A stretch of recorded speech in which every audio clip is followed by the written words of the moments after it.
Hey, you guys. Hello. Hey, Gilbert. Hey. Yeah, sorry, I don't realize that I have to join the meeting before this meeting can started. Let me ping folks on the Slack. Yeah, I should probably set this meeting to be auto started.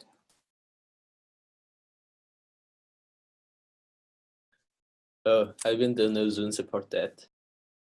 Yeah, Zoom support, you can ask guests to join first. Okay.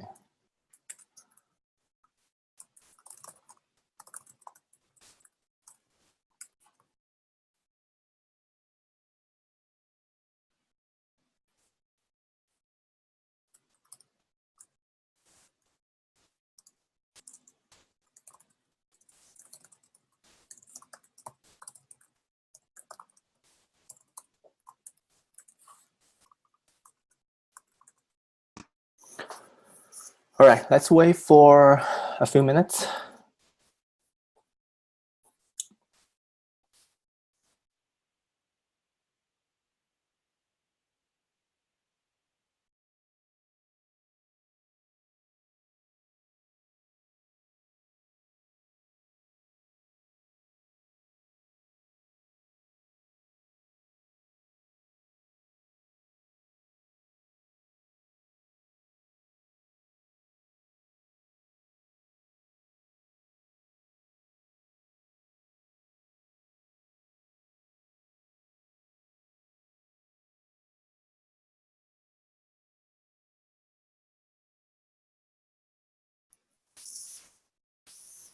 Okay, so I think let's get started. So we have two, can you guys hear me?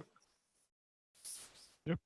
Okay, so we have two agenda items today. So Zhitan and Gilbert is going to talk about the recent work on garbage collection on container image layers in Mesos Containerizer. And then we're going to have a discussion on the VM support. I think someone added this note, like this agenda item here. Okay, let's go with the garbage GC image layer stuff first. Gilbert, do you want to share the screen or? Hey, Zita, you want to talk about that, or you want me to do so? I can try to share the screen. Okay. Let me try to do that. Share screen. Where is my Chrome? Desktop one.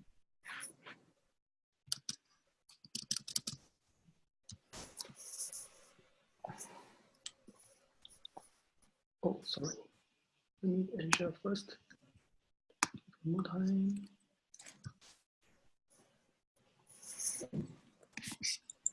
Here. Can you see this? Yes.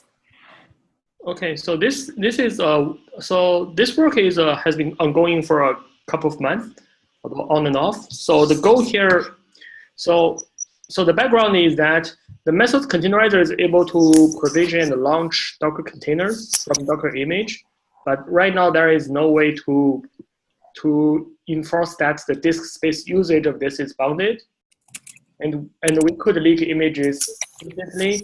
In practice, for example, in our GPU cluster, which Mesos container is the only choice, we occasionally see machine completely unusable because we fill up all the disks there with unused Docker images. So this kind of becomes a really high priority problem for anyone that's operating Mesos container in production.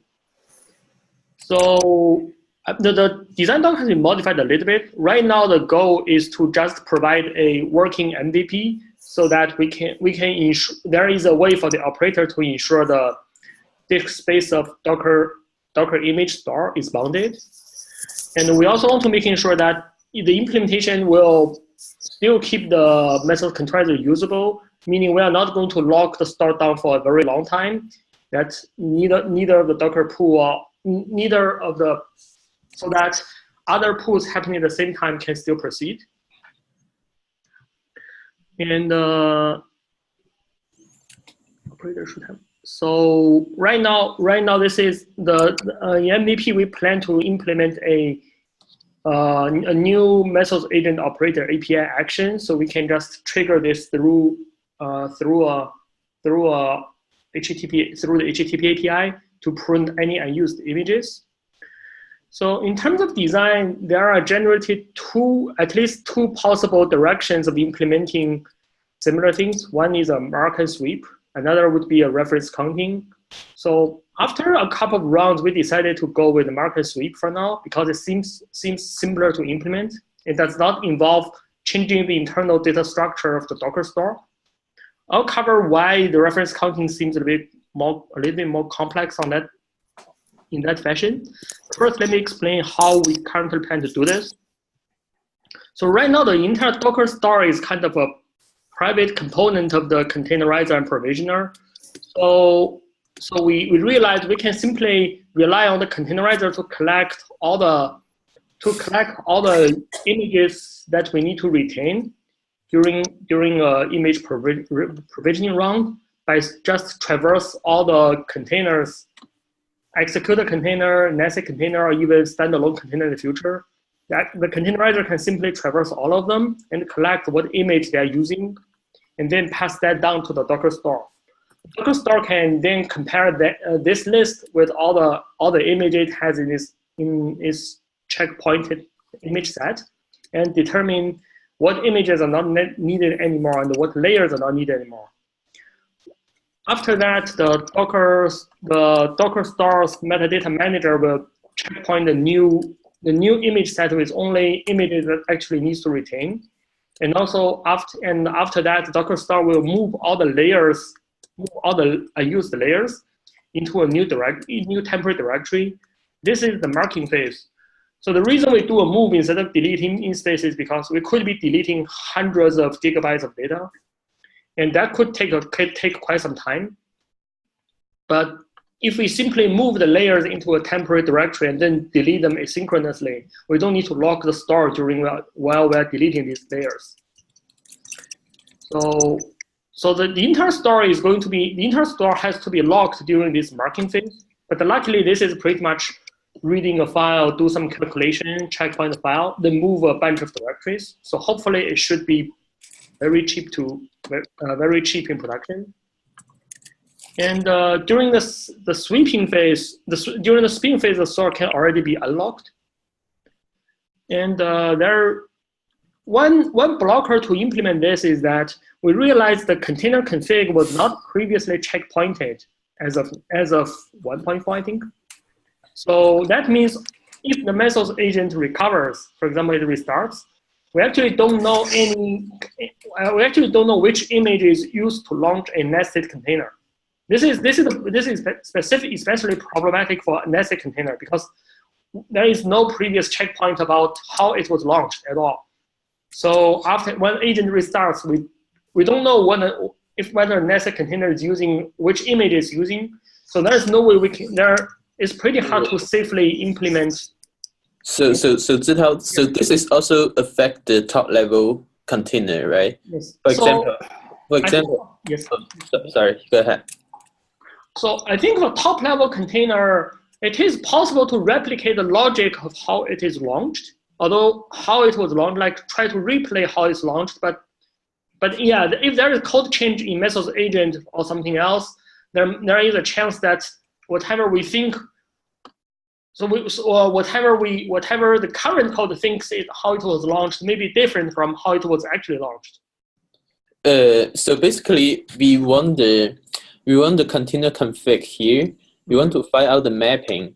Like for example, given a container ID, we would like to know what image this running container is using.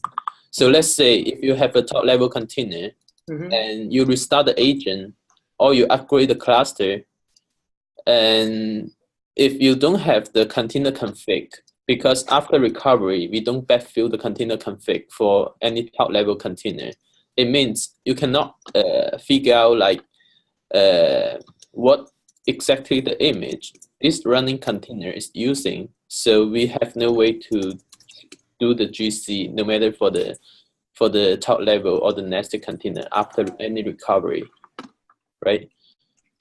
That's totally correct. I think for top-level container, because we checkpoint the executor info and task info, there is still a chance we can recover them indirectly through other information. Although I don't know whether we will trust the backfilling logic 100%. If the logic of Mesos agent code changes, we could have incorrect view of something.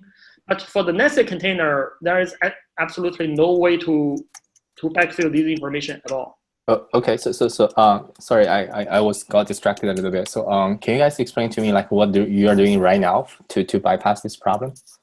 So we are not bypassing this problem. We are simply in the current patch we wrote, the current code patch actually relies on this behavior. So this is actually implemented as a stepping stone to the image GC. Rely on this behavior. What do you mean by this behavior? Rely on checkpointing and recover the container config. I see. So basically you're saying that if you have some legacy container don't have container config checkpointed, the reference counting, sorry, the marking sweep might not work because you might miss. We simply refuse to do image pruning. We simply error out to say we don't consider it safe to do this. So I see. Okay, I see. You error out when someone hit the API and say, hey, it's not safe to do that because some container don't have that information being checkpointed. Okay. And we probably will make it clear to operators that they should either drain the agent, so recycle all the containers, or wait until all these containers to error out. Okay, yeah, I think that makes sense to me. And you can add to the documentation saying that in order to use this feature, you have to drain the agent and reboot the agent probably. Or her don't need to reboot the agent, but you have to drain the agent. They don't necessarily need to drain the agent. If they're not running very long-running jobs, they can simply wait out for all the containers to finish. Because if you have long-running service, you have to force that service to be restarted. In the way we operate cluster, we can probably wait for a couple of weeks until most of the things naturally got churned out. Okay. And after that, whatever left dangling, we can deal with them separately. Okay, that makes sense to me. I think another issue I have is how do you guys delete those layers? Are you gonna move to a trash directory and then throttle the deletion so that you don't over causing too much I/O on the disk so that affecting other tasks? We move it to a trash directory, but we are not thrashing yet. Do you think thrashing will be necessary? Throttling, I would say delete one by one rather than just fan out. Well, I think we're deleting one by one. Okay, yeah, at least do that. In the future, we'll probably need to restrict the I/O from that operation. But we can do that later. So G, what's your motivation compared to delay the layer one by one compared to delay the whole GC, the trash directory? What's your concern? My concern, I don't know how this ARM dir works. If just one file by file, it's just probably okay. My main worry, the reason I'm asking this question is if there's a lot of file to delete, then it might affect running containers in terms of I/O. I remember I actually asked in the past whether we do any I/O nice on the. Yeah, we can do I/O nice on that. I think that you told me we are not doing that right now. But we should do that. Is that hard to do? Having I/O nice for that? If you use a sub process, it's easy. But if you I see. Yeah, you have to be a sub process to be able to do I/O nice. Yeah. But that is something that happens in practice. Is that the GC for sandboxes takes up all the IOPS and kind of it interferes with how fast you can stage and things like that. How fast you can stage task artifacts. Has anyone observed a serious problem because of this in practice? Serious problem? I don't know. Our smoke tests will occasionally blow their time budget, which is just purely arbitrary. It causes some toil on our end, but I'd probably argue that that's self-inflicted.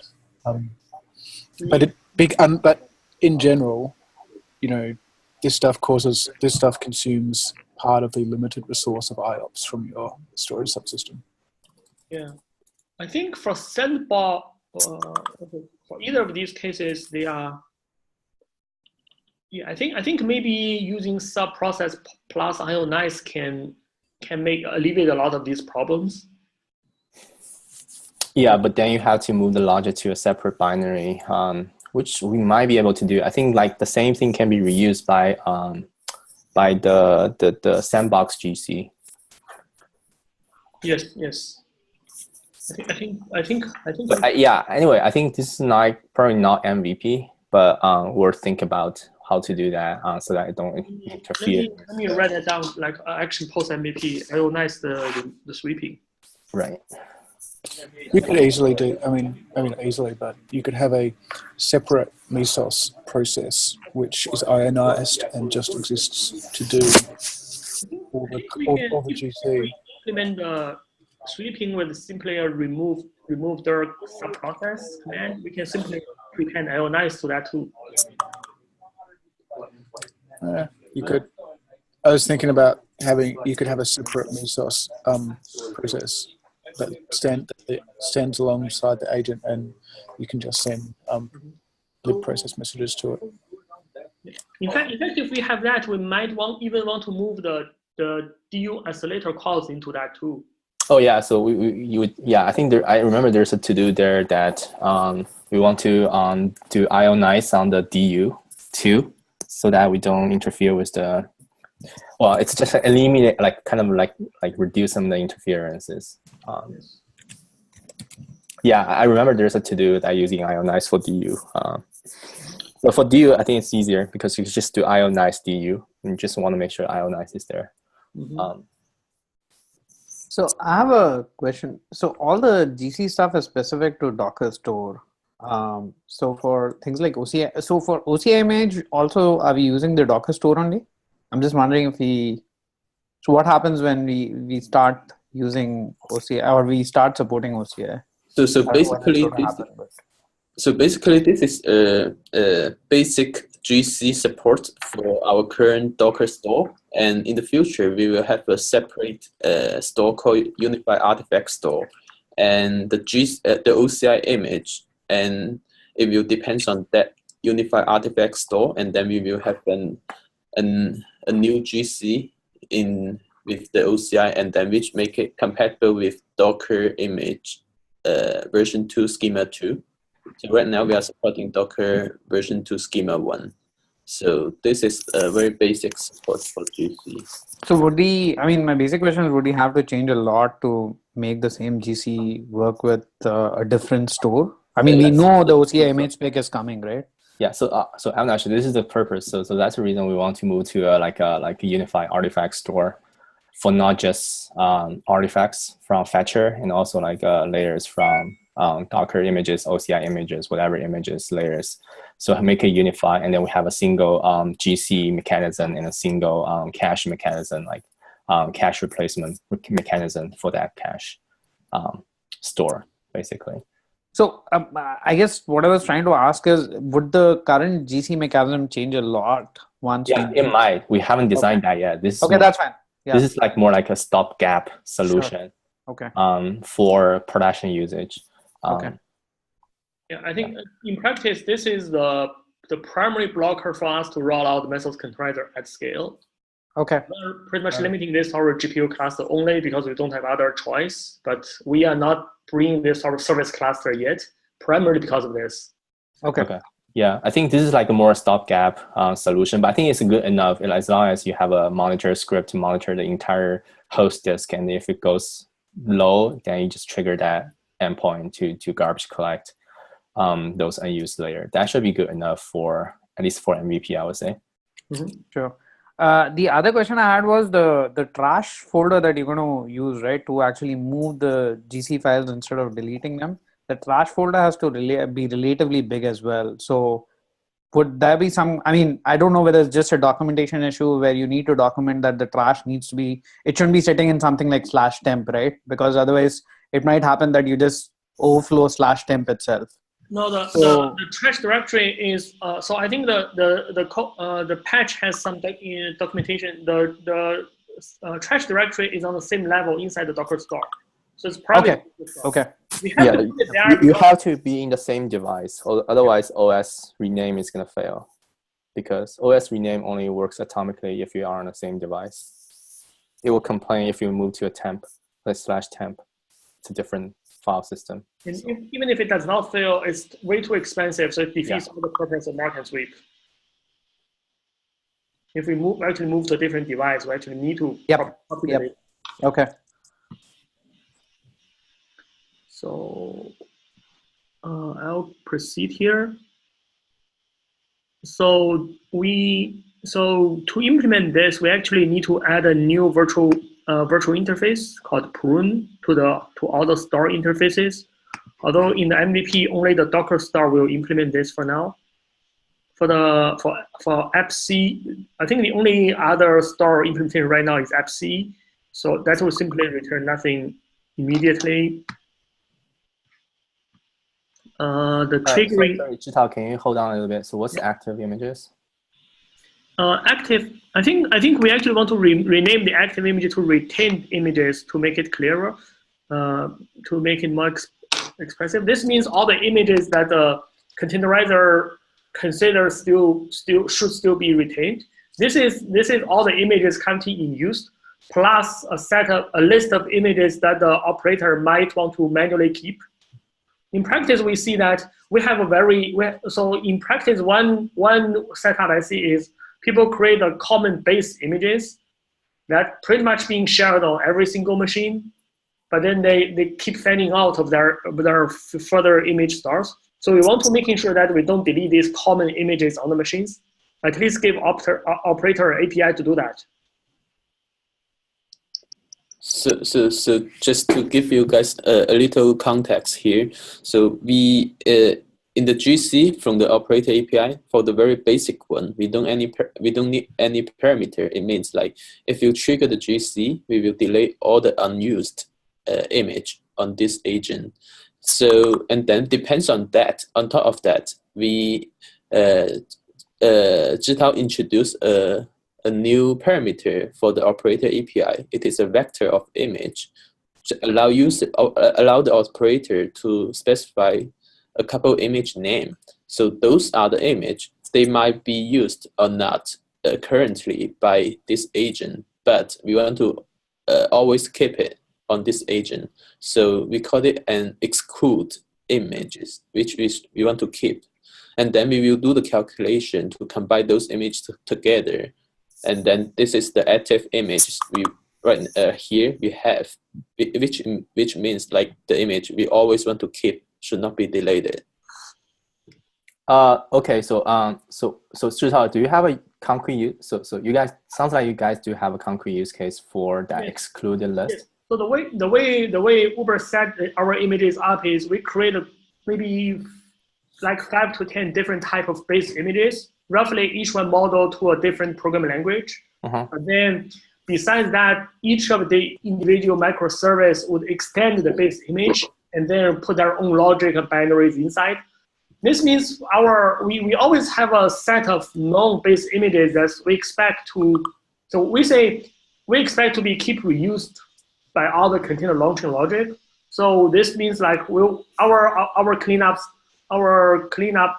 script would probably say, if the agent already have a cache of these 5 to 10 images, never delete them, because delete them will be quite expensive. If we delete them, it's very likely they will be re-put in a very short amount of time in the future. I see. Okay. So the way you specify those exclusive images is the whole part above of the image? Yes. Let me scroll down. It's here. This is the new operator API. This can, if you leave this empty, it means default to empty, but. Okay.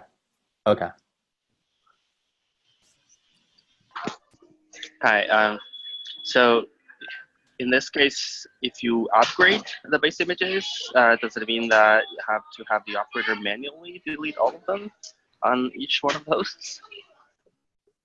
So do you mean upgrade the image with the same image name and tag on your registry?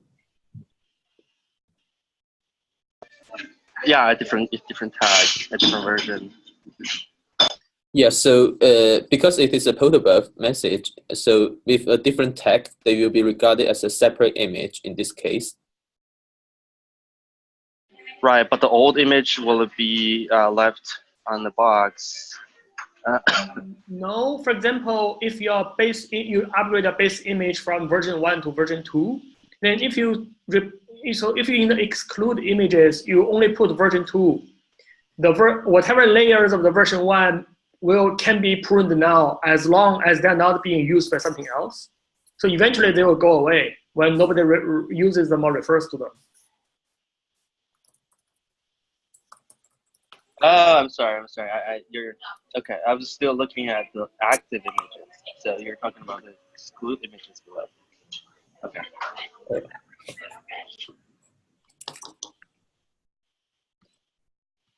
Okay. So I think this is pretty much covers everything we plan to do in the MVP. Yes. Mm-hmm. So do you have any other things? That makes sense. I was more thinking about like from operator's perspective, like I have to specify the full JSON of the images. Like some of the fields inside that image probably is kind of weird, like cached. What does that mean?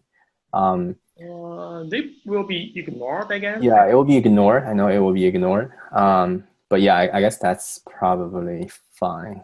So I think using the image type retains that if we ever implement this to AppC or OCI, we don't need to go back and change this. Right, Otherwise, use a string, we need to also tell it which image. Yeah, string probably doesn't make sense because like a string is probably just for Docker containers. For other containers, they probably use like a combination of a bunch of labels, whatever. Like, I think we can probably clarify in the comment here, say only name is really useful. Other things are. Yeah. Have you guys took a look at the Docker prune, Docker image prune command? We haven't looked at its implementation yet. No, I'm talking about API. Like, what do they provide? I remember they provide some sort of like a filtering stuff, but we can do that later, I guess. I just want to make sure, like we have because this is like an API change. That, yeah, I cannot. Yeah, I think it's okay for now. What type of API you do? The V1 operator API. So this is like an API. So in the future, we cannot change this if we want to move to a different. We have to be backwards compatible once we introduce this. So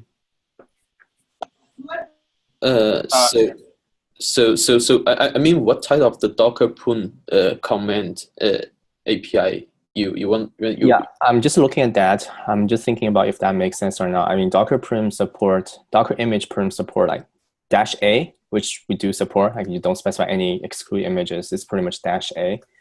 Like all images, all layers, and they have also a filter, like -- filter, which you can do arbitrary key value pairs. Like you can say, I want to delete Docker images layers with that given label or things like this. I'm just thinking like if that's something that we should do in the future or not. Maybe it doesn't make sense because it's very Docker specific. Yeah, we should take a look to compare. Yeah, you guys, but you guys definitely take a look at that. I think right now it's okay. Yeah. This sounds okay. From high level Mesos, most Mesos API don't do too much with the labels, which seems like Docker seems like its API is more heavily relying on labels of both containers and images. I don't remember which Mesos API relies on that hard. Label mostly just passing through. So yeah. So I don't know whether this is actually going to be harder to implement or even make it harder to specify upfront. But I'm just thinking of reducing the amount of work that the operator needs to do for each rollout of base images. So could you like specify an expiration time for these base images for like I don't know 1 day? So if Mesos can determine that these base images haven't been used in the past 24 hours, then it could be pruned. If it's used by all the tasks in a real cluster, it's got to be always used, right? That seems like, I think that feels pretty over-constrained to me. It feels like the kind of thing where you should have an API that's rich enough for that to be implementable. Like I was going to suggest with the prune images, this is a very hardwired prune images API. Like there's one way to prune images and there's no API to let you do it differently. And what you're talking about is another slightly different way to prune images, which would also be built in. But if the API gave you, if you had an API that gave you information about images, these things are trivial to implement. I don't feel like we need to support things like at least a simple image list about all the images installed in the pretty near future, like 3 to 6 month period, like just for the operators to be able to understand what's going on in the cluster. Yeah, so basically like equivalent to Docker image list. Yes. Like all the Docker image command that we pick a bunch of things that we think that makes sense, and then for operation, and then probably provide API for those. Like list is that's something that we definitely need, I think. Yeah, I think we can do that. It should be very simple. Depends on we already catch all of the image used in the metadata manager. I think we just need to expose a new API in Containerizer to do that. Yeah, and also like given that new CLI stuff, the foundation has been committed. Like I would suggest you guys also adding like CLI command to do that, like Mesos. Yeah. Mesos container image ls, things like this. Yeah. That would be much easier. It makes sense to me. Okay, I'm taking notes. Let me add them to the future work. Yeah, I think prune probably be a command too, can be a command too, right? So I think it's okay for an API for MVP, but like it would be nice to have a CLI for that too. Yep. Yep. Given that, I think Kevin, I saw a bunch of CLI stuff being committed, so I think now it's going to be pretty easy to add those CLI commands. Just writing like several hundred, like not like 100 lines of Python should be sufficient for a command. Yep. So I think almost by the end of the GC design, I would like to mention two problems we right now Zhitao and myself are trying to resolve. The first one is to support the legacy running container, which we mentioned previously. So we don't have a solution yet, but I will say like a lot of users, especially existing Mesos user with who's using Unified Containerizer, they might expect like you can have this to be backward compatible, which means they don't necessarily to drink all the containers on every agent, because that's gonna be painful if they're already using some container for production. So I can see many users they will expect we can support the GC for legacy container. And for this one, we don't have a solution yet, but we will keep investigate on that in a couple of days. And the second problem we have right now, it is a race, the potential race we discussed yesterday. So basically, right now this is an implementation detail. So right now we do the mark and sweep, and when we do the mark, we lock all the Docker store. It means any new coming image pulling request, we will post it, and then we will put all of them in the queue. So just waiting for the image GC finish. Once they finish, we will clean up the queue and then have all those requests resumed and continue download all those images. And then we might hit a potential race here. It is like right before we start the prune, we have some image start downloading, but they are big. They are still pulling the layers. And right now, we trigger the prune and we lock the store. And the prune is ongoing, but the image download, they are also ongoing. So let's say if we have like some image download, they are using the layers, which is downloaded before in the store, but they are unused layers. It means we might delay those layers for some reason by the prune. So it is a race here, and then that container launch gonna fail because we are missing some layers. So right now here we are we are comparing the usability and the use and the operator friendly choice here.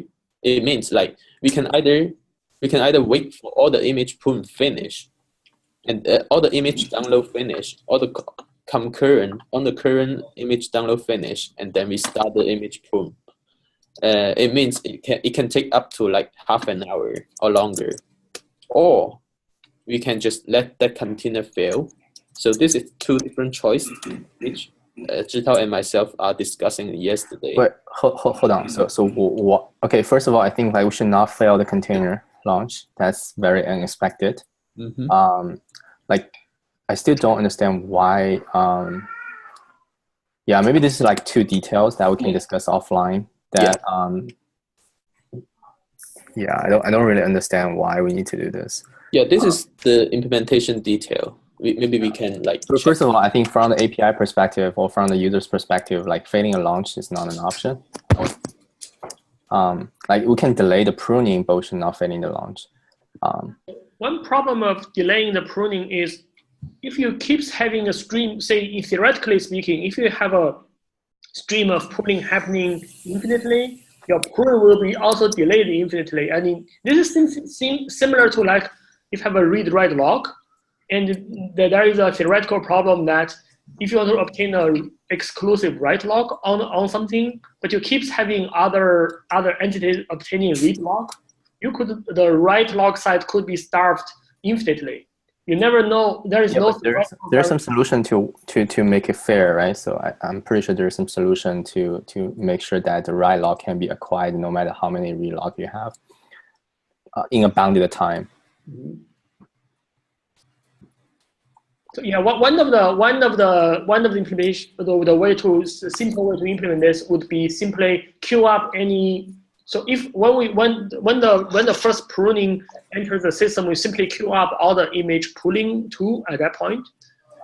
So we make sure that after all the download currently running download finishes, the pruning will be the first to obtain the log, and the finishes work. Then all the download enters afterwards will proceed. Yeah, I expect since you guys use OS remove, that the pruning itself should be pretty fast. It should not block the I/O or like it should not take too long. Mm-hmm. Given that you're asynchronously trying to remove those directory, and the only thing that couple of times, I think the latency I remember that it's observed is on the order of milliseconds. Is not even on the second yet. Yeah, so I think I expect these like pruning like itself to be pretty fast, given that only OS remove, OS rename is involved. Mm-hmm. Yeah. Okay. Yeah. So shouldn't. Yeah, I think like delaying those pooling sounds like a good idea. Okay, so I think we have 20 minutes left. Do you have anything else on this? Okay, I have one question. When do you expect this to land? In our plan, we expect it already. Thank you. It was already landed, but it is not. In fact, maybe we might need like 2 more weeks. Okay. Oh yeah. Okay, that sounds good. Yeah, looking forward to this feature. Yeah. Sorry, so once this is done, I think we should probably spend some time thinking about how do we design this unified artifact store, and then how do we do GC there? Like, are we going to do reference counting, or are we going to do mark and sweep? What's the pros and the cons, and then have a broader design on this. One question I had was, so the GC is always running, is it? In the sense, is there any operator intervention required to trigger the GC, or the GC is always running? So right now in this decide doc, we only have the operator API to control the GC. But after this basic GC support land, we might introduce an agent flag. So if we specify an agent flag, so we have the heuristic logic in the agent, which it is the very basic one. So it means like every frequency, every couple of days specified by the use operator, we will trigger the GC automatically.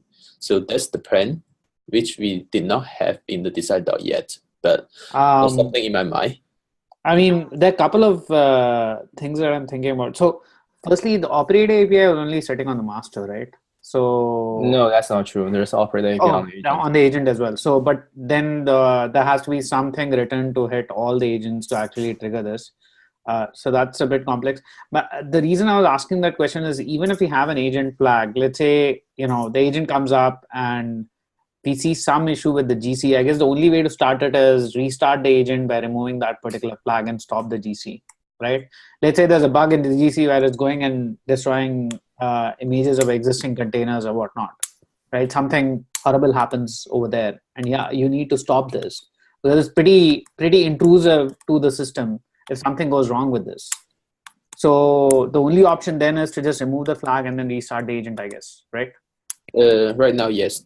Okay. Yeah, so that's kind of reminds me of another question. Like, ideally, if agent is not up, how do we prune the images? Like, that's something we should think about. Like, what if the disk is already full and you cannot start an agent because agent needs to checkpoint some metadata initially during recovery, and then you want to prune the images? Like, is there a way to do a Mesos CLI to do a cleanup of those layers? But that's been an issue forever, right? I mean, this same thing exists with Sandboxes and like the agent coming up, right? Like, we've seen this because in some cases we do a bad job of disk isolation, and you say, oh, the agent ran out of space, and you kind of manually grep around and nuke a bunch of stuff. It's not very satisfying. Yeah. I feel like this kind of, I mean, it's, at least for the image layer information, all the information is on the disk. Essentially, you don't need the agent to be able to process that. Like, or you can factor out that part of the logic into a separate binary that you can just hitting that binary. I think I did file a JIRA some time ago around this, saying, oh, we should be able to do a GC in some offline mode without bringing the agent up. So I think as an operator, if I would be operating if I would operating a machine in a large cluster in that state, we typically do something more brutal. Simply shut down any process we can, and then remove any of these temporary data directories like Docker star or sandbox, and then try to restart the agent to see whether the machine will come back. I think if the disk is full, it's really hard to expect other process that is still functional, unless the process itself is well instrumented, say it does not require any disk operation to work. Sure, but I mean, I guess, well, the only thing along that lines that I can see being reliable would be to re-image the machine from scratch. Yeah. Like, just, oh, this thing ran out of space, nuke it from orbit. Like, as soon as you try to write a tool which says, oh, you should go and clean up, maybe you should clean up this thing, or maybe you should clean up that thing, you really need some sort of API support for the file system database that Mesos has, so you can actually respect it in a reliable way. Yeah, I think this is something that we should think about next after MVP is done. So this goes back to the point James was making, right? I mean, why not run GC as a separate process? It seems like mission critical over here, and it seems independent of the agent. Why not just write it as a separate process, and then any interaction with the agent can happen over the process? Yeah, I think we can do that. This require. I mean, we can support both, right? Like if agent is running, this is going to be a library. If agent is not running, it will be a standalone process. Okay. Something like this. Point. It's definitely doable. We just need factoring the code into a binary is definitely doable. Yes. Like having that as a part of the Mesos distribution as a helper library. Yeah. Yeah, I think definitely doable. Active running and you want to pruning, we definitely need to making sure the process interact with the store properly, so we don't affect any running containers or containers. Sure. Yeah. And also I think right now, I think Joseph was working on the standalone container. Part of that work is making Containerizer itself standalone. That you can launch Containerizer without the agent. That make that very possible. We can in fact factor out a way to just run Containerizer standalone, and then implementing that binary will be much more simplified if we have that. So you mean you with a standalone container, you actually can run the container even without Mesos agent? Yes, so that's the goal. So we have the similar situation that we have the containerizer process are not working, and then we still want to trigger the GC. Yeah, containerizer, as far as I know, that it shouldn't checkpoint anything if no task launch is being hit. So it won't try to checkpoint any information into the disk unless there's a launch from somewhere. So even if disk is full, that one should be still able to boot up and then do proper cleanup. Yep. So in that standalone container launching sequence, does this still require something to pull the images onto the machine before it launches? Yeah. So it will. So what do you mean? Sorry, say it again. Because I mean to launch an image, especially to launch a useful Docker container, you typically need an image and a provisioning file system. Yeah. How is that going to be also part of that binary? Yeah, so containerizer contains the image provisioner, right? So it will launch that too. But then we expect we use the same set of. So are those things shared together with a long-running Mesos agent or not? So yeah, so containerizer will be a library. So if you're running with agent, it just be a library that is just like if it's running standalone, like you have a helper binary, you can also initialize containerizer without an agent. And that containerizer can give you all the information about like running containers, running like all the images if you hit proper API for that containerizer interface. So that makes this very possible.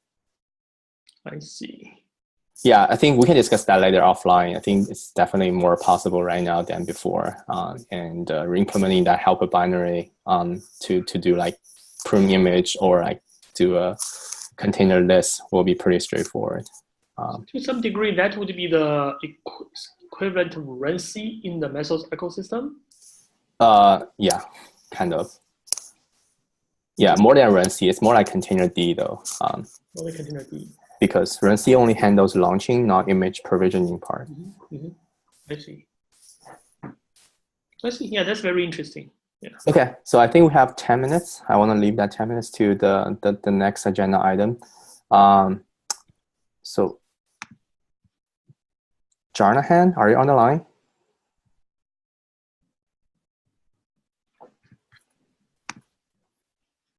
Okay, so it sounds like he's not on the line. Yeah, I think he volunteered to do some background research on the like Kubernetes VM support. And this is the first checkpoint as whether I'm going to the right direction for the question to ask ourselves. Yeah, are you on the line, Jonathan? Okay, so it sounds like he's not on the line. Maybe you can do that next time. I think we are targeted to do the VM research sync next time. That's 1 month check. So let's target this and also move the discussion to next time. Okay. Okay, sounds like we are all good. Anything else that you guys wants to discuss?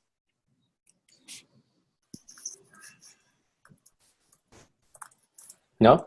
Okay, thanks everyone. I think that's it for today. And see you guys in 2 weeks. Thanks for joining. Thanks for presenting, Zhitao and Gilbert. Thank you, guys. Thanks, guys. Thanks, guys. Bye. Take care.